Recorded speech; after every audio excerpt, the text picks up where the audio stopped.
see you guys in the dark.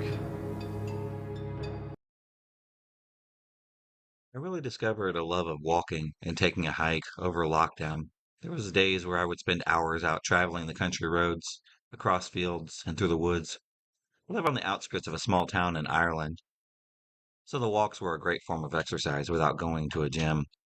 It started with me and my dad going out for about an hour every day, but he knew I wanted more and told me to go on my own if he wasn't up to it or if I wanted to go further than usual. It was around July of 2021. I was 14 at the time, and even though lockdown was starting to ease, I was still walking. I decided to walk through the fields instead of the roads because having to stop for cars really irks me. I came to a plot of land with trees planted and decided to splash the boots before turning back. I was almost finished when I started hearing laughter from behind me. I pulled up my zip and buckled my belt to face whatever was there. I was surprised to see 5 people. None of them could have been much older than me. One of them waved, and I walked towards them. They were between me and my way back home, so I sort of had to. The group had been talking amongst themselves, but stopped when I met them. There were 3 boys and 2 girls. They all had bags or backpacks, and were all similarly dressed in dark graphic tees, black cargo pants with funny-looking keychains. A bit of weird sight considering things like skate culture aren't really big where I'm from, and anyone who's ever owned a nice piece of clothing wouldn't wear it out in a place where they would go trip out into a cow patty.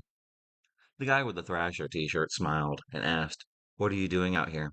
I realized it must have been a bit weird to meet a stranger in the absolute aerials of nowhere, so I just said, "I'm taking a shortcut through the back road." Another boy chimes and says, "Don't lie, Colchi. I saw you taking a piss in the woods." It dawned on me they were both too well spoken to be anyone local. I felt a little intimidated, so I told him nature was calling, as jokingly as I could anyway, to which they all laughed. I wasn't sure if it was my accent that they found funny, or the fact they had caught me, and I was made visibly embarrassed. One of the 2 girls breaks from the laughter and pulls a face of disgust. "Oh, for fuck's sake, what are you doing with that necklace?" Referring to the cross necklace that I was wearing. It didn't really scan with me how serious she was, so I just let out a chuckle. But the 4 others stopped laughing too. The girl who spoke pulled a book from a tote bag she had worn over her shoulder and said, "You've probably already ruined this by pissing on the ground too," as if I was supposed to know what that was. The 5 of them all genuinely looked gutted, as if I had genuinely ruined their day. I just responded with, "I really don't know what you mean." A bleeding noise came out from the Thrasher guy's bag. I look at him, and the group starts to act skittish. The girl with the book says, "Let's just look for a good spot," and walk past me. I turn and see the Thrasher guy's backpack look sort of lumpy. At the time, I really didn't know what was in there. But as I was nearly home, around 40 minutes later, I walked past a field with sheep, and I realized they stole a fucking animal from one of the farms. I told my parents later that day. I was away cycling. I took the bike as far as I could and jogged to where I last saw the group disappear into the woods. I looked around, and there was a dead lamb with several shallow gashes all over it, with some of its wool almost pulled out. The number 5 in blue spray paint was still partly visible. I'm guessing they left it there after cutting it and bled it out dry. I don't believe in that satanic panic antichrist thing, but I know they were probably sacrificing the lamb for some reason or the other. I was helping my friend, who I'd told this story to, with farmhand work the week after, and all of his livestock were accounted for, meaning I have a rough idea of which field they got the sheep from, but I didn't want to ask the owner in case he thought that I did something to it, or had anything to do with its disappearing. Me and my friends went back to the wooded area, because I didn't want him to think I was messing with him, but I haven't been back there since. I was a stubborn and precocious teen. At age 15, I had a lot of friends, but I also was a bit of a loner and enjoyed long walks in nature. Very long walks, sometimes 10 plus miles. Since I couldn't drive yet, I would often take off of my house and walk on back roads all day long. This was before smartphones, as I was 100 pounds, very tiny girl. My parents probably shouldn't have allowed it, but they have also been very relaxed in their parenting. But like I said, I was stubborn. I also had an unhealthy attitude of invulnerability. On these walks, people would often pull over and ask me if I needed a ride. The vast majority were men. I never said yes. Usually, I would just respond politely with no thank you, I'm just on a walk, and they would leave me alone. maybe after asking if I was sure, and a concerned look on most. This happened hundreds of times without incident. However, there was one time that I got a bit lost while walking. Not severely lost, as I could easily backtrack the 5 or 6 miles home, but I had taken a wrong turn and wandered into a very rural area that I had not expected to be in. Whatever. It is a nice day, so I just kept on walking. A guy in his early 30s, a bit of a junky car, passed by and asked if I needed a ride. As per usual, I politely declined, and he drove on. I got creepy vibes, but I didn't think much of it. Then about 10 minutes later, he pulled up behind me again. This was a rural road, and he had just driven in a very long loop to come up behind me again, miles out of the way. He slowly started driving alongside me while I walked and asking personal questions. My name, my age, where I lived. I did not tell him the truth. He also repeatedly tried to get me into his car. I was very uncomfortable, and I just wanted him to go away, but was too afraid to be rude. However, I was not getting into his car. After excruciating 5 minutes or so of this, another car came, and he was forced to drive off once again. I was more annoyed than scared at this point. That good old invulnerability attitude. Then, like clockwork, 10 minutes later, to my horror, I see the car once again. This time, he doesn't drive alongside me, but parks in a pullout a few feet away. I really don't know what came over me, but instead of panicking, my brain just shut down, and I became entirely dissociated. I decided to just ignore him. I walked by the car calmly, continuing my walk. I tried not to look at him, but I stole a glance. He's pointing something at me. It was a gun. Before I had time to react or even think about it, a motorcycle pulled up behind us and parked. My stalker seemed extremely panicked by this and peeled out as quickly as possible.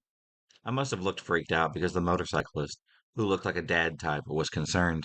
He asked me if I was okay and if I needed a ride. I gave my usual no thank you. I'm just on a walk. And he drove off.